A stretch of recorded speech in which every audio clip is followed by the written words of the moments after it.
আমাদের সুপারস্টার শাকিব খান সে বিপিএল একটা দল গঠন করেছে এবং দল গঠন করে কিন্তু সে বেশি ভালো অবস্থায় নেই এবং খুবই ফ্লপের পর্যায়ে রয়ে গেছে। সে বাংলাদেশের সুপারস্টার হলে কি হবে? খেলাধুলায় যাদের নিয়ে দল গঠন করেছে টোটালি ফ্লপ খেয়েছে এবং এটা কিছু করতে পারছে না। এবং অনেক দর্শক বলছে যে তাকে নায়ক হয় ঠিক আছে, সে নায়কে যে কাজ করছে এবং সিনেমা করছে সেখানেই সে ঠিক আছে। তার যে বিপিএল এ আসছে একটা দল গঠন করছে, দল গঠন করার পরে সে কিন্তু বেশি দূর খেলতেও পারছে না তার টিমটা।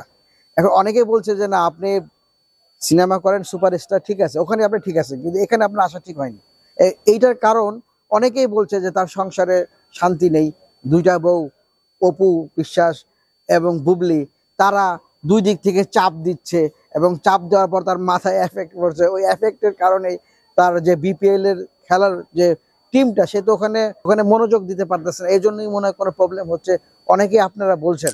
আসলে কিছুদিন আগে আমরা একটা নিউজ দেখলাম যে উপবিশ্বাসের ছেলেকে আমেরিকায় পাঠাবে পড়াশোনার জন্য। এটা আপনারা অনেকেই দেখেছেন।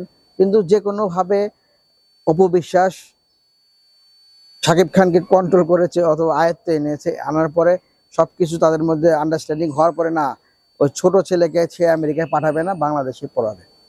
এই ধরনের কথা আমরা শুনলাম। এবং এখানে বুবলিও কিন্তু আবার চিন্তা করতেছে না আমার ছেলেকে, বুবলি কিন্তু চাচ্ছে না যে তার ছেলেকে বাইরে পড়ালেখা করাবে এরকম কিছু। এবং দুজনের মধ্যে খুনসুটি, একজন ফিতা কাটলে আরেকজনের ফিতা কাটে, একজন সিনেমায় সাইন করলে আরেকজনের সাইন করে। এই যে ব্যাপারগুলা, তাদের সংসারের মধ্যে কিন্তু ঝামেলা লেগে আছে। এই ঝামেলার মাঝখানে মধ্যমণি রয়েছে শাকিব খান। আর শাকিব খান কোন দিকে যাবে? বুবলির দিকে যাবে, নববিশ্বাসের দিকে যাবে? আবার শুনছি যে নতুন করে সে বিয়ে করবে। আসলে শাকিব খান কাকে নিয়ে সংসার করবে বা কাকেই বা বিয়ে করবে, এই ব্যাপারটা আমরাও জানতে চাচ্ছি। আসলে সে একজন সুপারস্টার, অনেকেই তার ফ্যান এবং তার ফ্যানরা জানতে চাচ্ছে যে শাকিব কার সাথে সংসার করবে, উপবিশ্বাসের সাথে, বুবলির সাথে, না অন্য কেউ? সে অন্য কেউটা কে হতে পারে দর্শক? এটা আপনারা আমাদের কমেন্টের মাধ্যমে জানাবেন এবং আমরা জানার জন্য আগ্রহে রইলাম আসলে কে সেই অন্য কেউ।